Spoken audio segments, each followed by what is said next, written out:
Hey.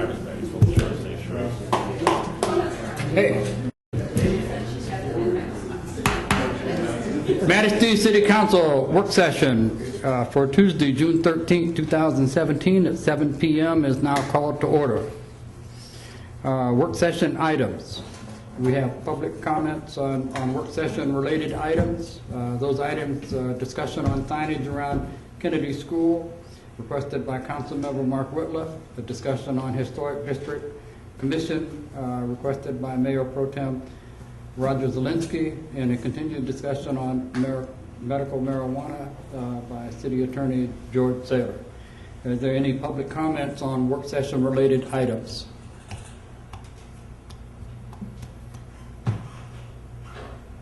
If so, we will start with the first item, discussion on signage around Kennedy School.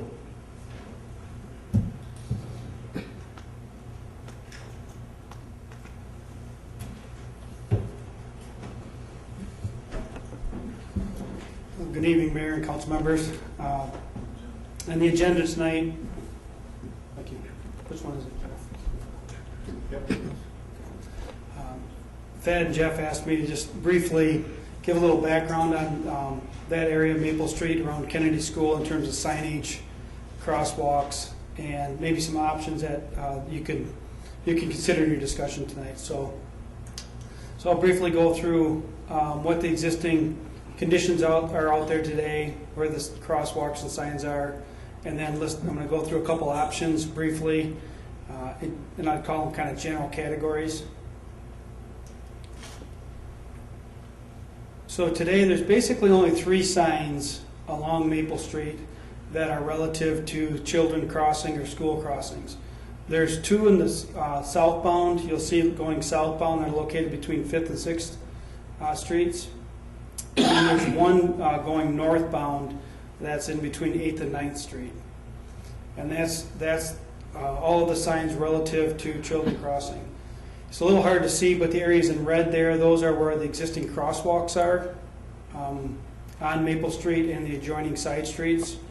And there's basically 5 painted crosswalks on Maple Street between 8th and 6th Streets.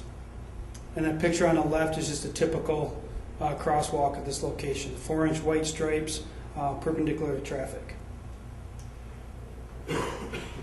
So first of all, I'm not a traffic engineer, but I spent a lot of time talking with our traffic engineer about this. And one of his first recommendations when he looked at this area, he said, you're kind of channeling all the kids across 5 different locations. And in his mind, it's sometimes better to identify fewer locations, make sure they're well signed and very visible, and so you may reduce from 5 to a fewer number of crossings. Not saying you have to do that, but that was one of the things he mentioned. As far as the north-south crosswalks, those are on local streets, lower traffic. He said those, I'd leave them in place, but maybe to consider reducing the number of crossings and channeling to protected areas. The exact locations, the number would all have to be determined, have to be looked at a lot closer. We just kind of looked at it briefly. So some of the options that are available, and I'm kind of go from, I would call it the easiest or most cost-effective to the more difficult and costly. So the crosswalks themselves, there's what MDOT calls special emphasis paint markings. They basically are bolder, brighter markings that are a lot easier for drivers to see as you approach.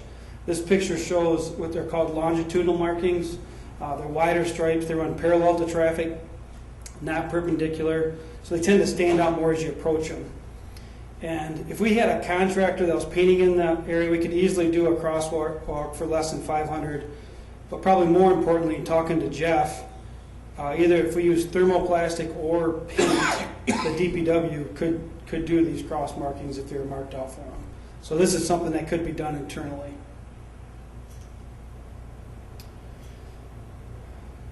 In conjunction with the crosswalks and the painting, typically you have signs in conjunction with them.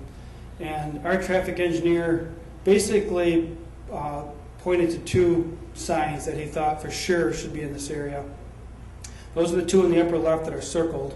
And one basically is saying ahead of you is crossing, children crossing or school crossing. And the next one is literally right at the crossing with a diagonal arrow pointing down to it. So the idea is you're driving, you know something's coming, then as you reach it, it's literally pointing to where the crossing is. So those would be on posts off to obviously the right-hand side. Those again are fairly cost-effective. We had a contractor, it'd be less than $500 each.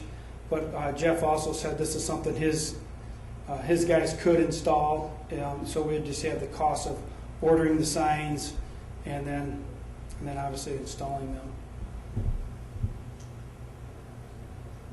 Kind of moving up the ladder a little bit on signage. These two are both what I call flashing signs and or beacons. So on the left, where it says the speed limit 20, those would be flashing signs. They'd be similar to a normal sign, and they have a lot of different forms. This is just one I kind of picked and put up here. But they literally flash, and they're controlled. Either you can have them on timers, or they can have a switch in back of them where a crossing guard could come out, turn them on, and then turn them off after the students are through. But they require power, controls, so there's a little bit more to them. You can set them up with solar. If we had enough light there, we could set them up with solar. So you wouldn't have to run power to them, but have to confirm there's enough light and battery storage. So because of those different factors, and if we, again, looking at a contracted work, these can be $5,000 plus to install them. So if you bid them, maybe you can get them for less than that, but from a budgetary standpoint, I'd say you want to plan on $5,000 a piece for those minimum. To the right is what's referred to as a beacon or pedestrian hybrid beacon. The difference here is now we're taking that flashing light, instead of being on your right-hand side, it's moving directly in front of you and above you. So it sits literally above the crosswalk in your lane. So as you're driving, you're looking up and you see this flashing beacon directly over the crosswalk. So it draws direct attention to it. The problem with that is now you have to hang them from wires, you have to put them on masts, whether they're wood or steel or stainless. The costs have quite a range. So I've noted they're anywhere from 12 grand to pushing 100 grand if you're into stainless steel masts. And we didn't look at anything specific to this location, just trying to give you a sense of those costs and the range. Finally, kind of the ultimate control of not just pedestrian traffic, but now moving to the vehicular traffic, is the signal itself. So now we're actually stopping traffic or controlling traffic. And number one, they can be very expensive. You can see the price ranges here, starting at $100,000 and going up. And they also require a traffic study and a warrant analysis. And I'll talk a little bit more about that in a couple slides. So as soon as you start slowing traffic down or stopping it, in the transportation world, you've got to warrant it. You've got to say it's okay to do that because you really want the flow of traffic to happen and movement to be going on. So as you slow down or stop traffic, studies are required. So the studies, I kind of broke them apart. The first one would just be a smaller scope study. That would be if you did the markings and the signs. And that's literally going through the process of selecting what are the signs, what types of markings, and where would they go, and mapping them out so they can be built. That's a pretty low level study. If you do the signal, if you're going to install signals, then you need to do a warrant analysis. And now you get into traffic counts, pedestrian counts, a lot of different items to make the determination as to whether a signal is warranted. And there's literally 9 warrants that are required that you look at. You only need to really hit one of them, but you're looking to hit a lot of them so you really can justify the need. So in this case, this is out of what's called the Michigan Manual of Uniform Traffic Control Devices, MMUTCD. And they list these 9 warrants, and the first 3 are basically based on traffic volumes. And we haven't done any analysis or have traffic counts, but I'm guessing we're probably not quite there with traffic counts out there probably, but it'd have to be looked at. Same with pedestrian counts. Even though we have the school there, we have that traffic from the school, these pedestrian volumes are fairly high. It's kind of getting into more of a city, like a downtown type area. But again, we haven't done any of that analysis, so they'd be looked at. The school crossing definitely, obviously would be met. Coordinated signal system doesn't apply here. That's when you have several signals stacked up in a row. Crashes, you'd have to look into the crash history. Roadway network, that's just how it combines with highways and major streets and local streets. And then grade crossings, like approaching a railroad crossing might be an example. So out of all these, the only one for sure would be the school crossing. I think we could say you could maybe meet that warrant. But again, that would have to be studied.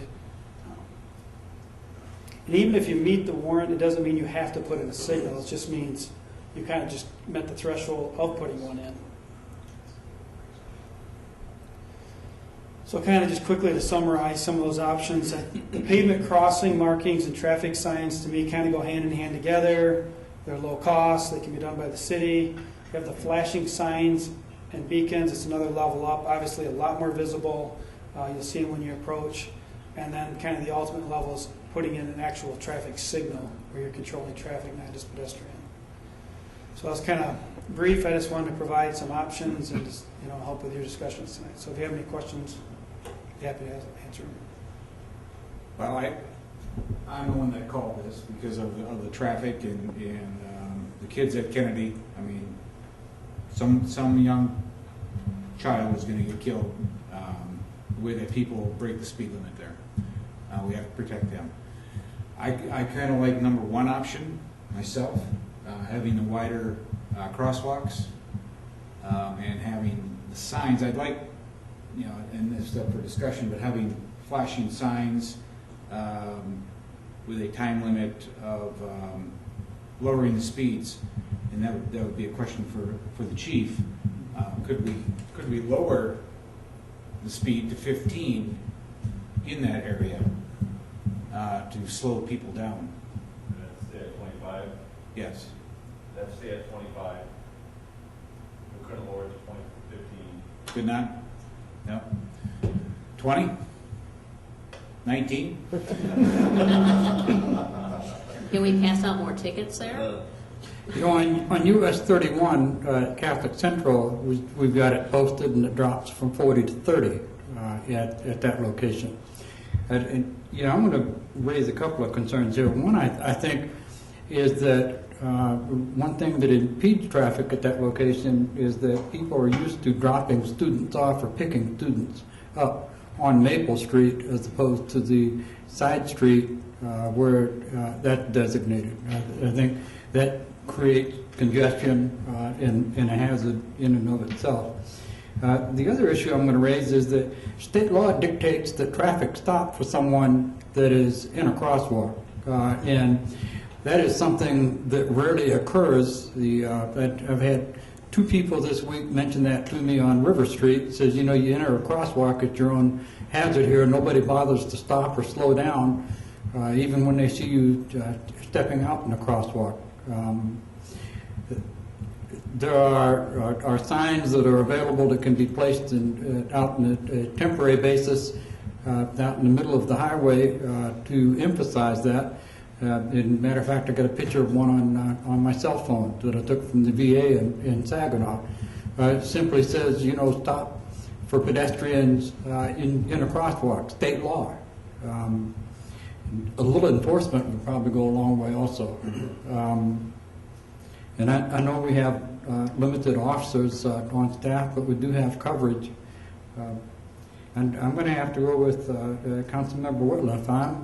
I'm concerned, any potential injury or could Lord help us, loss of life is unacceptable to me. We should be doing something to protect people and make sure people are aware that state law requires if someone's in a crosswalk, they come to a stop and let them clear the sidewalk, the crosswalk. They need to be clearly marked. But we need an understanding of that. Years ago, there on US 31,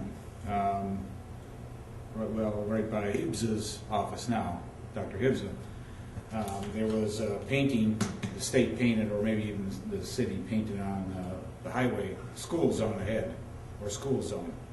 Is that something that we could do on Maple Street, north and southbound lanes? Also, I'm aware that MDOT went through and did a signage corridor study on 31 maybe 5 years ago or so. And so they updated all of those crossings and updated the stripings. And if you remember, there used to be a flashing light kind of by where Goodwill is now. And they've changed that up to save some money actually. But we do have the control to do those things on Maple Street. And like Sean mentioned, I think that internally we can improve the crosswalks by making them more visible. I think we can improve the signage. I think we can do that stuff in-house, and I can absorb that in my upcoming operating budget. And if we wanted to have some of the flashing signs, I would look into the solar or even the powered ones, and maybe that'd make a good local revenue sharing board grant. have the school too, see what, if any monies that the school could put towards it. Well, and that's another thing that the mayor mentioned. We've been working hand in hand with Kennedy School for the past couple of years, and we were concerned, and I think as part of it was what council brought up, the dropping off along Maple Street. So if you go on the west side now, adjacent to the school, that's all signed no parking, and they invested to secure the old junior high building, and they created a drop-off loop, which I think has helped that. But I think there's still more work to do. Yeah, well, there is, and thank you, Jeff. Going on Maple when Kennedy's letting out, there's still parking on the west side from Right. 6th right to the middle doors. So that's creating a bottleneck. And then you gotta park it on the east side too, and then you gotta probably zigzag through all the trappic. I And think the kids that's- are looking out around the bumpers, and they run out in front of you. Yeah. It's scary. Yeah. Whereas, can the school every morning and at 3 o'clock when they get let out, put the little folding signs? Is that a possibility too, putting those out in the crosswalks? It's more work for them, but it's going to save the kids. As long as the signs conform to the Michigan Manual of Uniform Traffic. Well, we Ordinances. used to have them downtown, Yep. and that saved a lot with people walking through the crosswalk. Kind of Well, like what I Mayor said. found, what I found downtown is those signs, the lanes downtown are narrow with the one-way, and a lot of those signs got damaged. There's only one or two that are left. Did we get the crosswalk reprogram? Yes, that was done last Tuesday. There was information in the paper. It was posted on the city's Facebook page today as well. Okay. But that, It's right in- here at Maple and River, it's all taken care of. It's interesting, because, I went down there and stood on the corner and watched, and I can't believe the number of people, when it says don't walk, that just step out there in traffic. I don't know if they're unable to read, or they think it's incorrect, or what, but Very difficult to mandate. I understand that. Your Honor, if I can explain how that's operating today. So, in the past, it would cycle north and south traffic, say on Maple Street, would be green, and then the cross traffic on River Street would be red, and then it would switch and go the opposite. What happens now is when one cycles to red, then the other cycles green, and when that goes to red, all three of the quadrants stay red, and then it allows all four crosswalks to be a walk, and then when that walk cycle is done, then it goes back through its normal pattern. And we're going to continue to monitor that.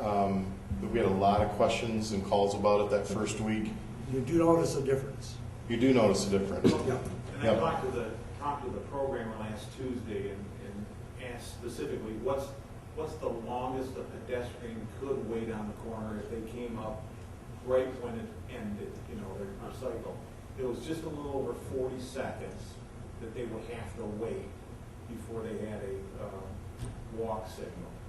And then they have about 22 seconds to go through the crosswalk. So I can see where pedestrians might get impatient if they came up at the exact wrong time and had to wait about 40 seconds, but it's in their best interest to promote, safe crossing. And we've installed the toggle switch so that we can make this a seasonal program. So when there's less pedestrians and tourists that are downtown, we can flip it back to the normal cycling during the wintertime. You know, a couple of those signs that have the tire tread kind of base to them, that also have a flex element to them if they get brushed or stuff, that could be placed, moved from one intersection to another down on River Street would go a long way in getting people to stop for pedestrian traffic down there also. That someone's going to get hurt there. And I understand, you know, some people don't use crosswalks and they just step out, but the crosswalks, I think, Tyra, you would agree, it's an issue downtown. People do not yield to pedestrians in the crosswalk. I think getting back to what we were talking about with this is that with 5 crosswalks down there, that causes an issue with all. If we can narrow it down to 1 or 2 on the north or south side of that, properly mark it like we're suggesting, maybe even signage a little better with that portable one in the middle of it on the street. That would assist us a lot better instead of having 5 there for the. And then we educate by Facebook, through the schools, you know, on our web pages that this is what we should, this is what we're going to have, especially for the upcoming school year, and maybe, you know, work with them on that, on those 2 main crossings, and then we can have a little bit more, I think, enforcement punch on that.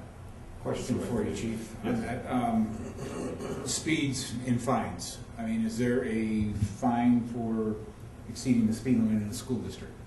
Yes. What is that, do you know? Off the top of my head, sorry. Okay. It does double if it's in the school district. Okay. Is That's that a state actually what statute? Whatever the fine is normally for however many over the speed limit, it's double for being in school. Does that have to be posted? That the fines are doubled? Yeah. I do not believe so. I know it's posted on, I think it's posted on, by Catholic Central, I believe, so. Yeah, if we could put signage out on that too. Just a little forewarning for the people. And, you know, is there any way of having more presence on Maple Street? You know, to cut the speed down at any time. It's crazy. We can only try I to know, advise you that can do what you can do. Yep. Direct it, I think if we try to implement the speed sign down there too, maybe before the school season starts up again. Yeah. But I think the coordinated approach through education is gonna be the biggest thing, and hopefully that'll help us, you know, in the long run, and narrow it down to 2 maybe crossings. I think it's helped a little downtown on the west end. And it does help out by the hospital. Oh, definitely. Yeah. So. I did a little checking into these flashing signs. You can actually buy a kit that has a timer, a flasher, and the light, or a solar panel, I mean, and attach it to the current existing sign. You don't need to buy the sign too, it'll attach to the pole. So there are a lot of different options out there that are much, I don't mean to say, I found just some cheaper options out there, ways that you can get a flashing light that we might look into also. Yeah, and those are, again, they're budgetary type Sure. approaches because cheaper is the key word. I've seen some systems put on signs that have lasted 1.5 years and the batteries die out, the solar panels, you know, you just need to be very selective when you actually get to it and balance cost versus long-term, you know, duration of the unit. So there's a balance.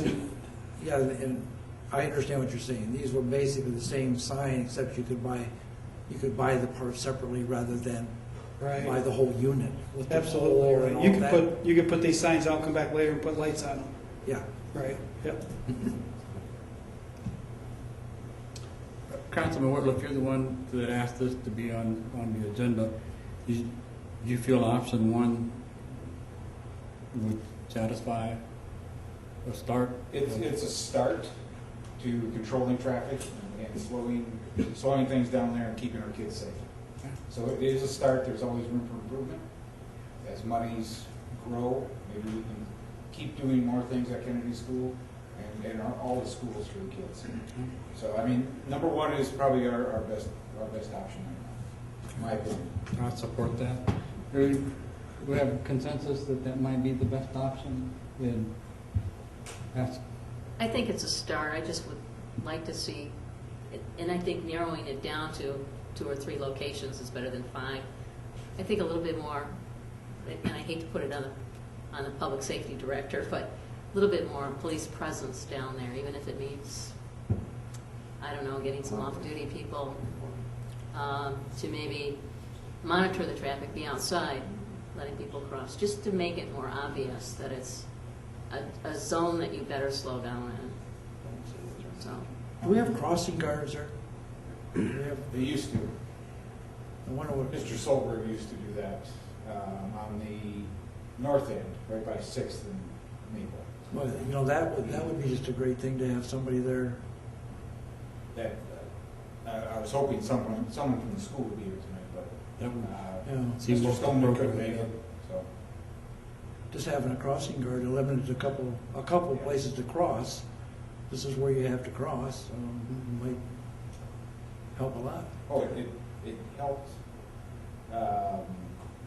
when I was taking my daughter to school. It helped a lot because he would come out with a sign, stop traffic, let the kids clear, and then traffic would proceed. So. Mr. Harkle, did you want to say Yes, can something? I say one thing? I head to school every day at 3 o'clock picking up my granddaughter. I park on Robinson Street by the football field. There is a crossing guard coming out of the alleyway that helps the kids across. But part of the problem is the people park on 6th Street and the kids run between the cars to get across the street. The crossing guard does help them cross in the proper location, but the kids going further to the west run between the cars and without looking, and that's the problem on 6th Street. So, you know, I see police officers up there practically every day making the rounds. So, but Maple Street isn't the only problem. 6th Street is too. You know, there's 24 to 30 cars that park in that alleyway, and when they're coming out, the kids are running between them. The crossing guards doing the best they can, but it always doesn't work.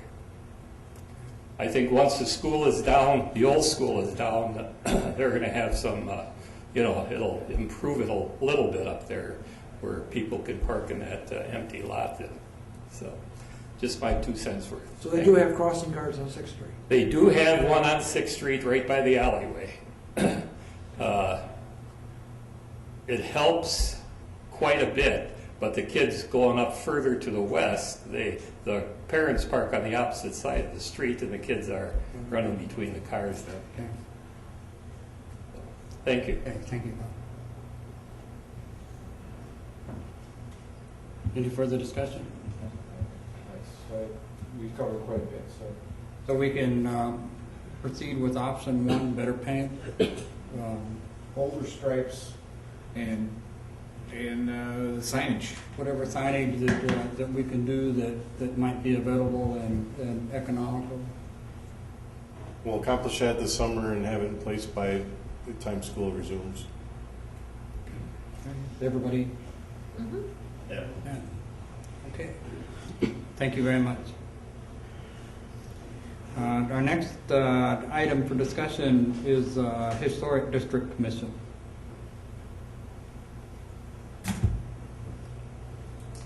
Do you have anything, Mr. Taylor, or do you want me to? I would just defer to you to get the discussion rolling. Okay.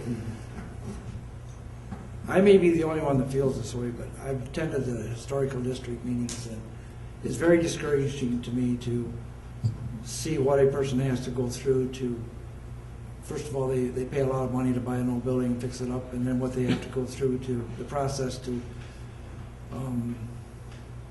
continue fixing it up. I get the part.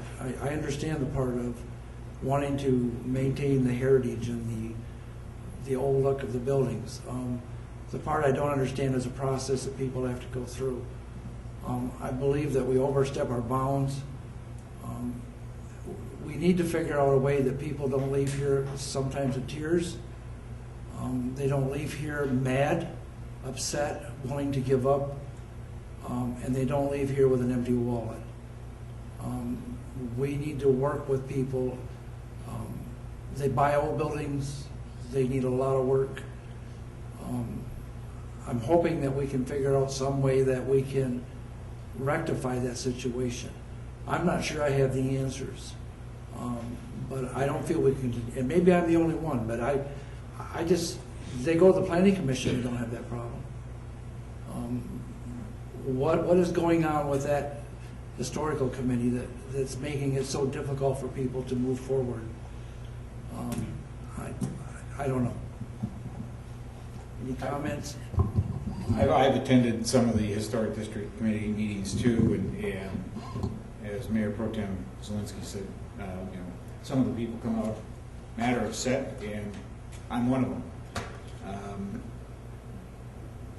To me, the Historic District handcuffs too many of the, or handcuffs the new building owners coming in downtown, really turning off people to buy buildings, even though 3 buildings in the past year or so have been sold downtown. That is correct.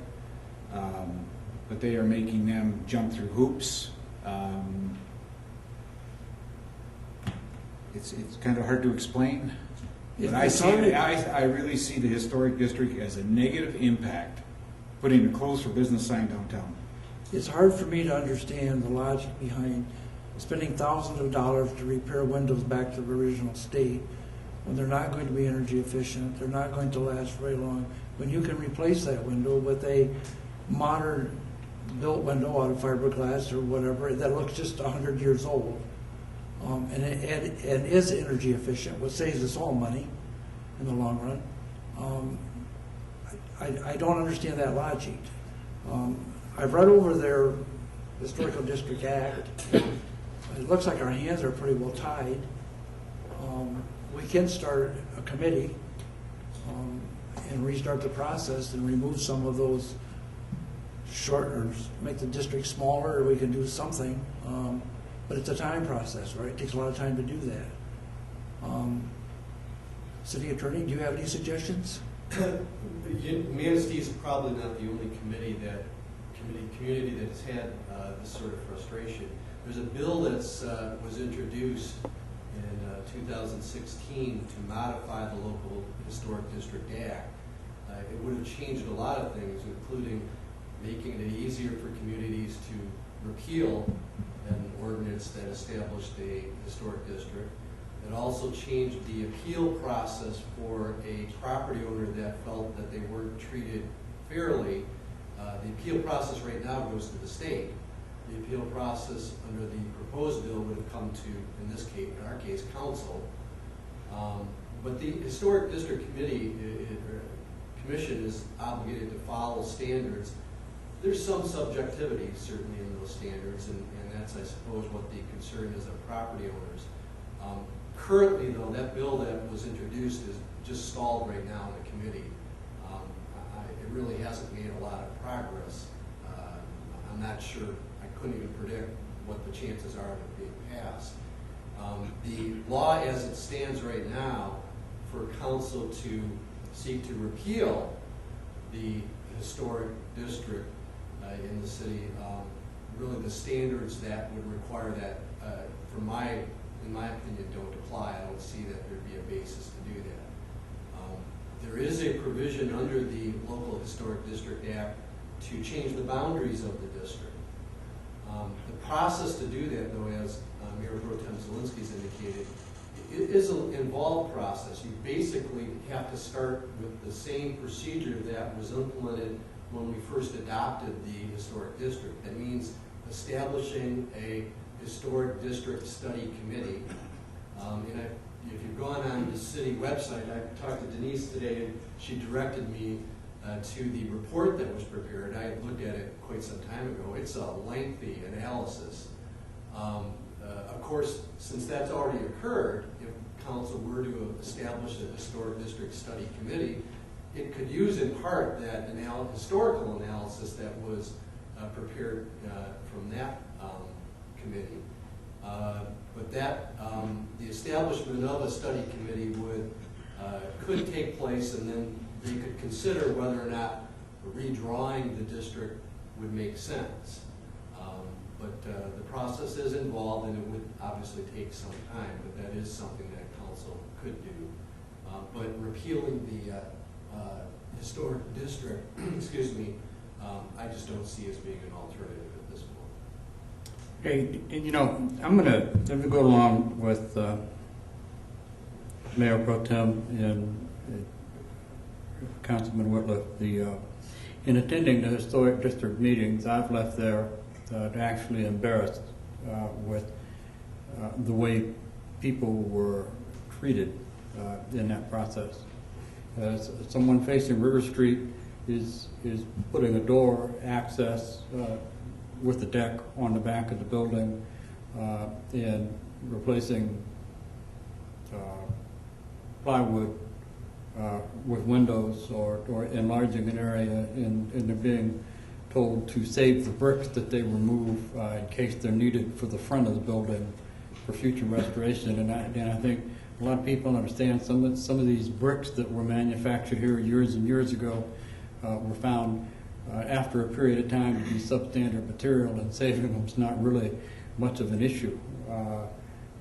Windows that have storm windows on them that are being replaced, like Mayor Pro Tem Zielinski says, that with windows that look exactly like the original windows that are there, and then being asked to store what they remove for the future, I mean, puts a burden on people that, my opinion, is unreasonable. But I see the significance of a historic district in maintaining the culture. When you talk with people that are visiting the city, that's one of the draws to the city of Manistee. It is quaint, and some of the buildings are truly unique. Some of them are not so well maintained, and I'm not sure if that's a lack of motivation on the owner of the building or frustration in dealing with the committee that. It sometimes seems to impose their own standards versus actual standards. And like you say, Mr. Saylor, there's some subjectivity in that as opposed to being straight objectivity. Well, this evening I provided council a letter from Ben Page, who's one of the owners of 400 River Street. He was working with Joe Hollander and Hollander Development in trying to redevelop that property. And according to Mr. Hollander, what the Historic District Commission was going to require added several $100,000 to the project. And so that was one of the main reasons that he's backed away from that project, because of the additional cost. And Mr. Pitcher feels that that's going to be an impediment going forward, whether it's just with Mr. Hollander, he thinks it would also apply going forward with other redevelopment efforts on his property, and he's requesting that that be removed from the Historic District Commission. So there's some sense, at least from the one property owner, that we might want to take a look at the boundaries of the Historic District Commission, because in his mind is preventing him from redeveloping his property. The point where he said he doesn't want to he's fearful of putting any money into the exterior of his building, regardless of development, for fear of what the Historic District Commission might make him do. I think a few people would argue the fact that that building is non-conforming.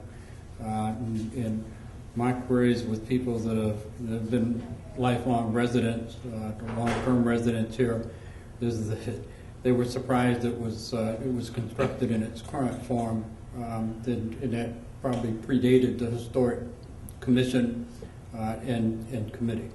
And I know in following the process with Hollander Development, I think part of the issues was that some of the materials that they were proposing were new and modern materials in no way or form replicated any of the other materials that were being used, and there was some concerns about that. When people get into roof lines and some other issues, then it, in my opinion, got pretty subjective.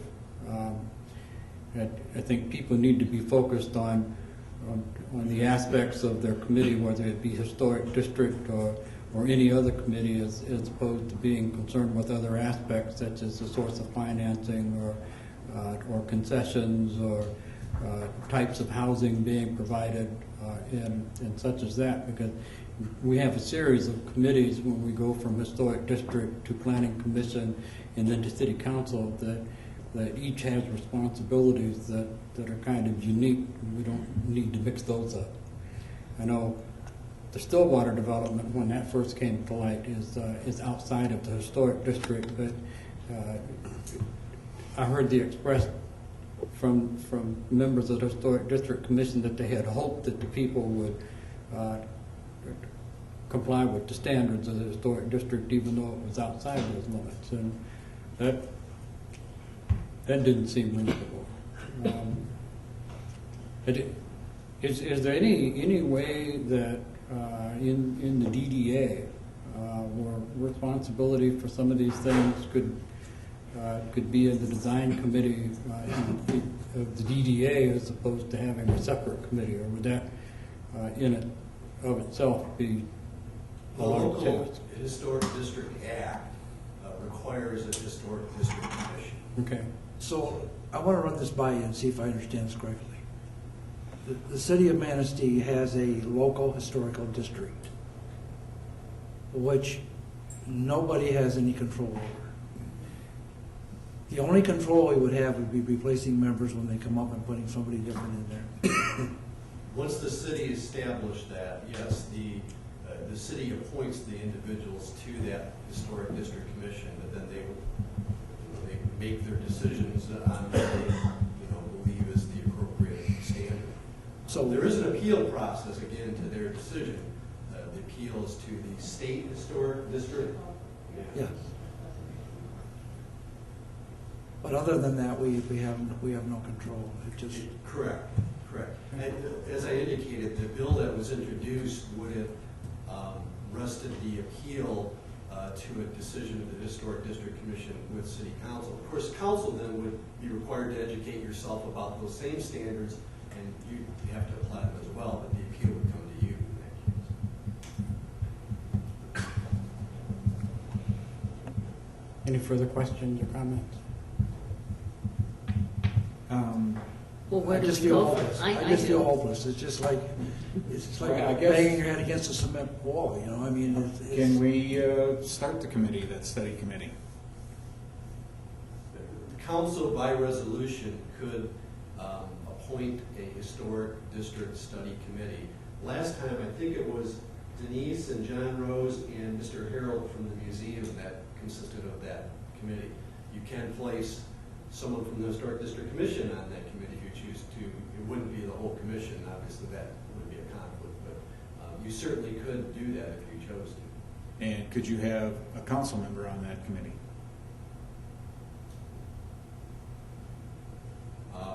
I don't know that that would be an incompatibility of office issue for us. Probably would want to look at that before you would do that.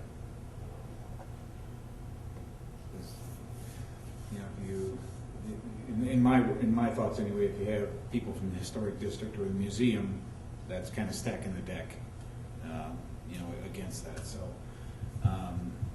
I'd like to see if we could have a council member on it. Would council like us to bring back, or staff to bring back some options available to populating a study commission? absolutely. I would like to see it. Yeah, I'd like to see that. But we can prepare a sort of a schedule of the things that have to take place in order to, because I think what we're talking about is considering whether or not the boundaries of the historic district should be redrawn. And that's, I think, where this would be headed. We could put together how that process works in each of the steps along the way. I can certainly do that. I've looked at that recently. Sounds like that's our only option. And, along with the options to do that, what the timeline looks like? Sure. I think I looked at that a little bit this afternoon, and most of those timelines are the maximum timelines. So you could I think the process could move a lot quicker now than it did before, just because the historical information that's required in the report and study of this committee has already been prepared. And that is a requirement of that committee's report to, go back with all the history of Manistee and the people that lived in Manistee back in the day. And if you look at that report, it really does analyze that, and you wouldn't have to, that part of it's already been completed. You're absolutely right, it goes on forever. Yeah. Okay, we'll put something together and present it to council. Thank you. Discussion on medical marijuana. We had an earlier discussion with Attorney Mark Quinn, I believe, who had a client that was interested in a potential dispensary, but this would be a continued discussion from that. Mr. Saylor, if you could. Sure, I can give you a little bit of an update of the law. I don't know if anybody on council was on council at the time. I don't think so. But when the Medical Marijuana Act was first adopted, there was consideration that was given in communities about the dispensaries. And the city of Manistee adopted a moratorium so that we could study that and decide, if dispensaries were going to be permitted, where were they going to be permitted in the city, how were we going to monitor that and authorize that.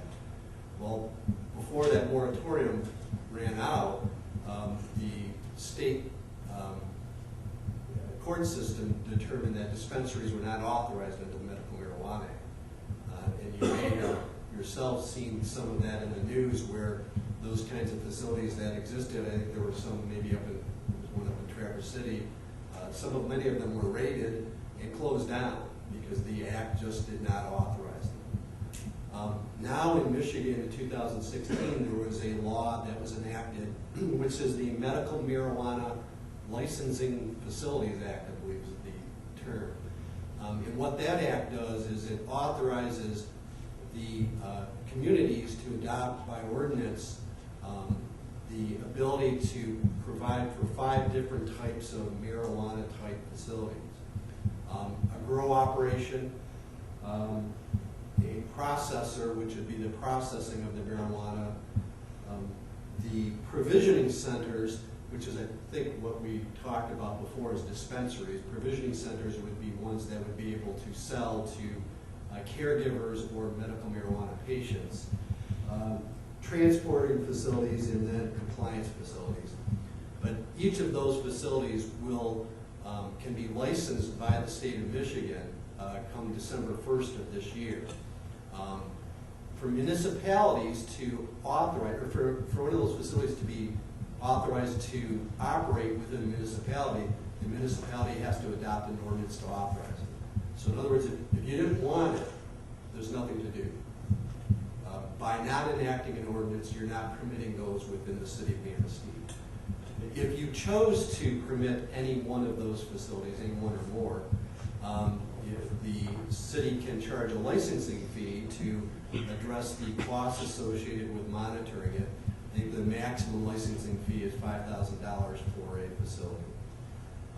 And you can also set up by a police power ordinance a process by which you would require the application and approval of a facility within the city. And you can also, through zoning, dictate where those types of facilities are going to be located. It is a commercial enterprise, and so you can't go too far to dictate where they are, but you can, by zoning as well, decide some issues of where they're going to be located. And so I guess the principal idea here is that if you felt that you didn't want that type of operation in the city, you don't have to have it, and to do that, you don't have to do anything. Without an ordinance, they're not authorized in the city. Well, I probably wouldn't be excited to see an ordinance come up, like, for what my opinion is. How does, if they legalize recreational marijuana, how do you think that's going to affect You know, I don't know where that's going to come. I would suspect if that does happen, you'd probably have something similar to what we have right now, that you'd have some ability in a municipality to control that. But I'd be really speculating as to if they flat out legalize recreational marijuana, how you're going to deal with that on a local level. They're anticipating it'll be on the ballot. Yeah, I understand that they're gathering enough signatures to do that. So. I go along with Councilman Goodspeed on it. I don't want to see an ordinance. I don't want to see marijuana, any type of dispensary, manufacturing anything in the city limits. Totally against it. It's going to stress out our police even more. We just don't need anything like that. The state law that will be in effect the 1st of December, is there any recourse if we make a decision not to enact an ordinance on this? I mean, or is that something that...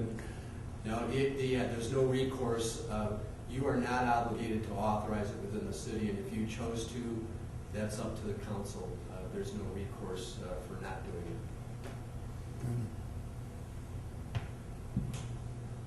I personally do not want to see it here in the city of Manistee. I just, and that's coming from a very deep personal level. I would probably not want to have to deal with an ordinance on it in any aspect. Is it true? You know what, I'll let you talk, and then I'll ask my questions. As you were talking about, on the ballot, it'll probably be next year, 2018. You're going to see it on the ballot for recreational use. I think a recent poll in Michigan is about 58% for approval of that, so I could see us going down that road.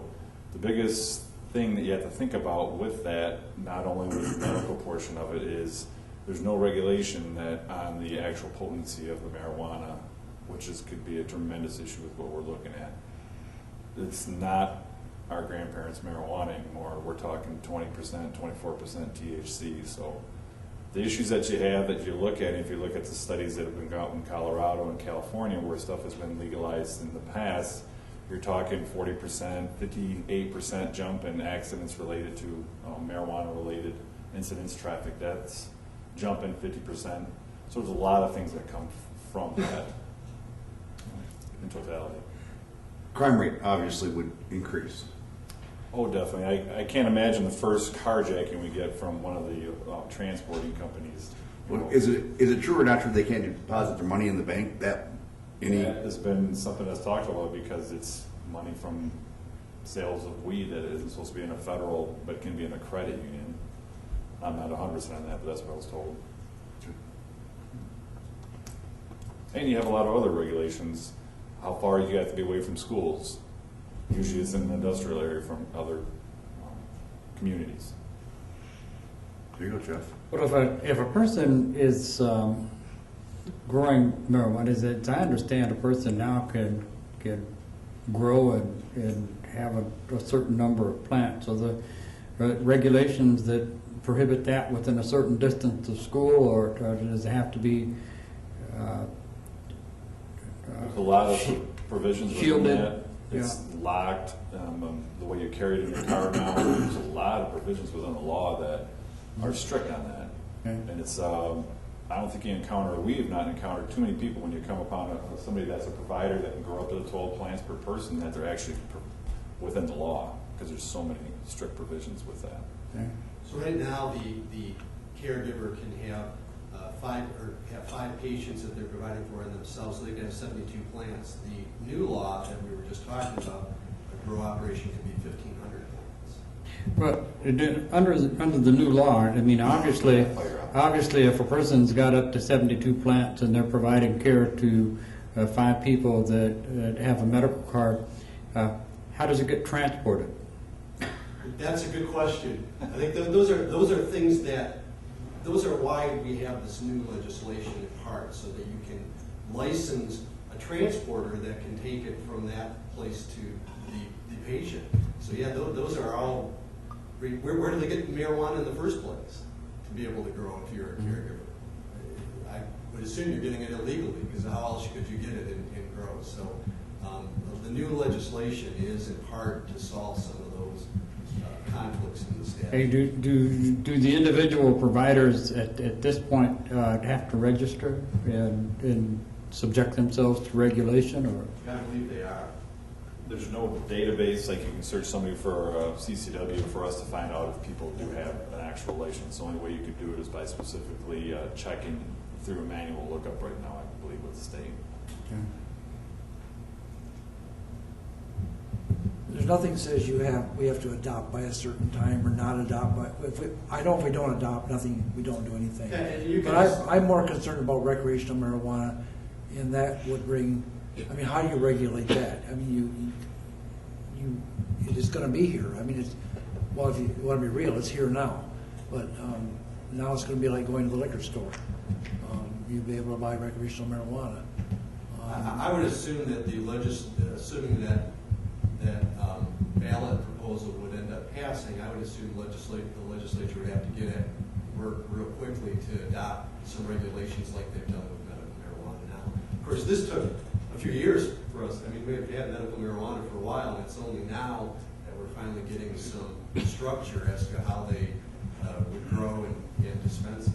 When I was down in the Michigan Municipal League, can't hardly say that, this last go around, I stepped in on a meeting that they were having a out session, and they don't even know what they're doing yet.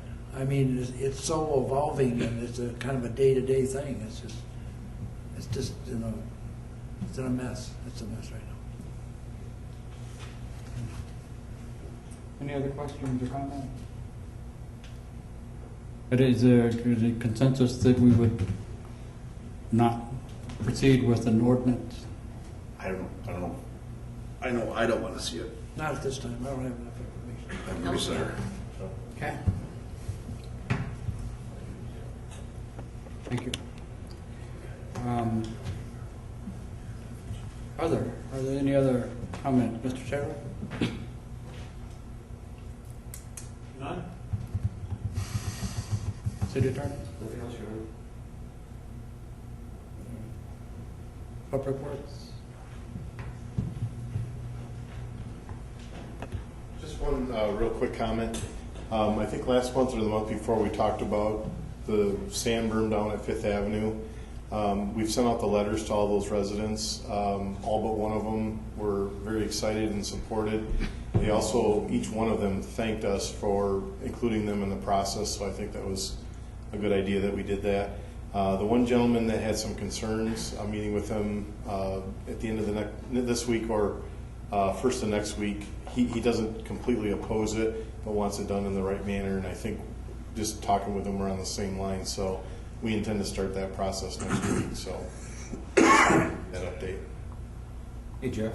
12th Street, I know last week you said it may be later in June that the project started. Did you hear from Amber? The contractor, because it's a very small contract or project, and because we bid it out a year of when we're actually going to construct it, they've got a time frame to complete this. She was really hoping she could be in here the first week after school got out, but they've got other projects that were delayed, so they're waiting for a crew to get freed up.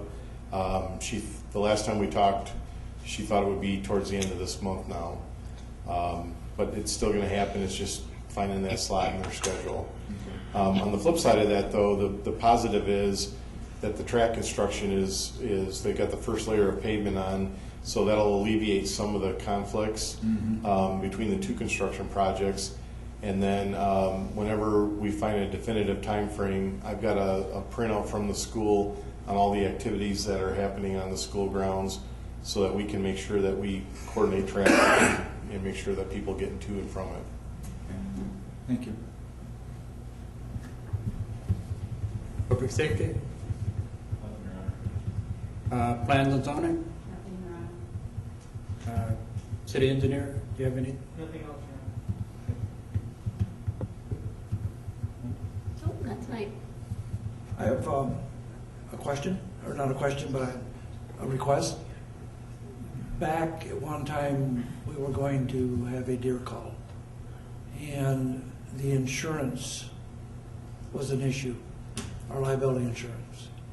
Would you be able to check into that and see where we're at with that, and what is if we do have one, will we be covered, won't we be covered, that type of thing? How can we work that? As I recall, and I will check and double check, but as I recall it, because the USDA would deem no location safe in the city to do it, that knowing that if the city went their own means, the coverage would be questionable. That's my understanding also, but if we hired somebody to come in, a professional group, or the USDA, would we be covered? Well, I will ask, but I Okay. guess my initial thought is that if somebody came in, we would require that they have the proper insurance. I agree, I just want to know where we stand. Thank you. Nope, I have nothing. Nothing. Nothing. I would like to thank the city manager and public safety for Facebook and the city website on the sign issue. Looks a lot cleaner and more professional coming down US 31. I think it's just an issue that kind of gets out of hand during the summertime. People stapling things to the telephone poles and putting signs at other people's property or the public right away. It does present a cluttered look. I also like to thank public safety for putting the speed is sign out. I've taken some hits for that, as well as some compliments for having that out. I think it's an effective tool, moved around. And we've had, I think, Mayor Pro Tem Zelinski and myself had a member from Lighthouse Landing that asked that in the future it get put down, going down the hill on Cherry by Lighthouse Landing, because people pick up speed coming down the hill, and you got Lighthouse Park right across the street from that with a lot of traffic of youngsters and such. You know, it's one of those things that helps remind people what the speed limit is and gets their attention. But we thank everybody in attendance tonight and remind you that the 24th from 5 to 8 at the Art Club will be doing the city staff appreciation picnic. And I believe that Cindy has sent an email out and asked for a head count so we can prepare the proper amount of food. This would be just come and enjoy. Nobody has to bring anything. Right. And she did get the notice out, did make sure that everyone understood there was a RSVP involved, and she's keeping a list of the employees and how many they're bringing. Okay, thank you. Adjourn.